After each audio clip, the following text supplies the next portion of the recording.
Nowadays, we know Randy Orton as a household name within WWE. He's had a career unlike any other with unrivaled longevity at the absolute top of WWE. He's a 14-time champion, has main evented several WrestleManias, and has had memorable feuds and matches with the likes of John Cena, CM Punk, Daniel Bryan, Drew McIntyre, and Triple H, to name a few. Randy Orton is undeniably one of the most gifted sports entertainers in history, possessing the natural in-ring ability and look of a superstar. However, there is an alternate reality where the viral memes, punt kicks, and kissing the boss's daughter never happens, because Orton has a dark past that almost derailed his ascent to stardom. Today I present to you the rise and near fall of Randy Orton. Randy Orton has had numerous allegations thrown against him, whether it be from ex-writers or former female talent, but he has always come out unscathed. He has gone on record stating that he was immature and probably deserved to be let go a time or two. I'm just going to examine some of the mysteries around Orton. Some or all you may have already heard, and what you do with this information is entirely up to you. In 2002, Orton made his WWE debut and shortly thereafter was sidelined with a shoulder injury, which would later haunt him for years and years. Upon his return from injury, he began his rise to superstardom by being paired with legends Triple H and Ric Flair, along with fellow newcomer Dave Bautista. Evolution would go on to become one of the most important factions in WWE history throughout 2003 and 2004. In reflection, it has been reported in dirt sheets for years and years that Randy was a bit immature and not ready for the spot, but because of his natural gifts and abilities was given continuous pushes. Triple H stated in WWE's Ruthless Aggression documentary series that he did not like traveling with Orton, likening him to a child. According to Court Bauer of MLW, Orton would often pull his, quote, thing out of his pants and touch it before shaking a new writer's hand. Bauer recalls Orton attempting this with him, but Stephanie McMahon walked into the room. If this is indeed true, it is quite surprising that WWE has never disciplined Orton for it.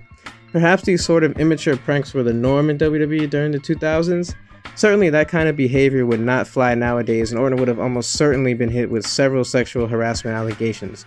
Nevertheless, he got away with that and allegedly defecating in former WWE valet Amy Weber's bag while she was with the company as a member of JBL's cabinet. His in-ring talent was undeniable, and in 2004 he became the youngest WWE World Champion in history at just 24 years young, when he defeated then-champion Chris Benoit with The Undertaker, with the two having their first big encounter at WrestleMania 21. This feud lasted all the way through December of 2005 when Randy Orton and Undertaker met in a Hell in a Cell match at Armageddon 2005. Along the way, we witnessed Orton beat Taker in a casket match and burn him alive. A truly iconic moment that finishing second to eventual winner Rey Mysterio.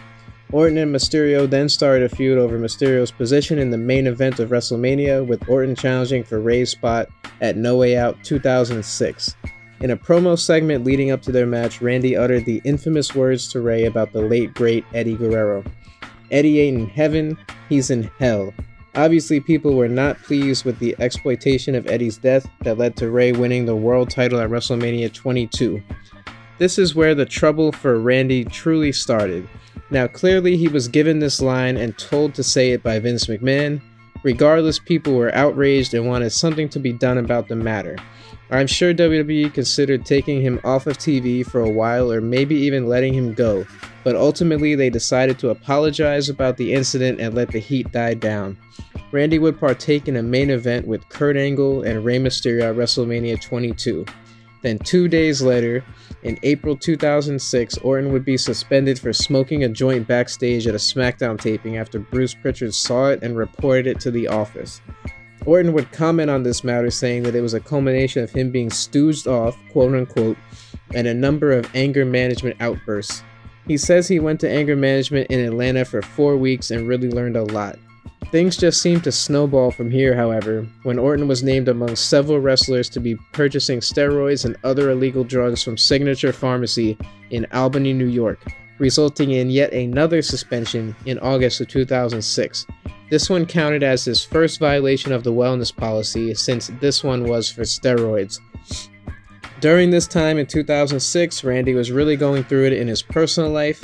He was engaged to his fiancée, who then became his first wife. He was on a lot of recreational drugs at the time, and in a radio interview in 2011, he addressed a time where drugs got the best of him, and he actually suffered an overdose. His then fiancée found him not breathing and rushed him to the emergency room, where he later survived. Irvin Muchnick wrote on his blog at the time that he believed it was a suicide attempt. This has never been confirmed by Orton, however. If Orton, a wrestler in his prime, had tragically taken his own life in the middle of his rise to stardom, it would have truly been a tragedy unlike any other. Fortunately for wrestling fans alike, he overcame this overdose and 3 drug-related suspensions, and even had a rule named after him, the quote Randy Orton rule, that stated any wrestler who goes 18 months without a strike will have a strike removed from their record in WWE's wellness policy. It's almost hard to imagine a world where iconic RKOs and Orton corner poses were not a staple of Mondays and Fridays for the last 15 plus years, but that was almost a reality. Nowadays, Orton is a devoted family man and WWE icon. This has been the rise and near fall of Randy Orton. If you enjoyed this video, leave a like, and thank you all so much for watching. Be sure to subscribe for more.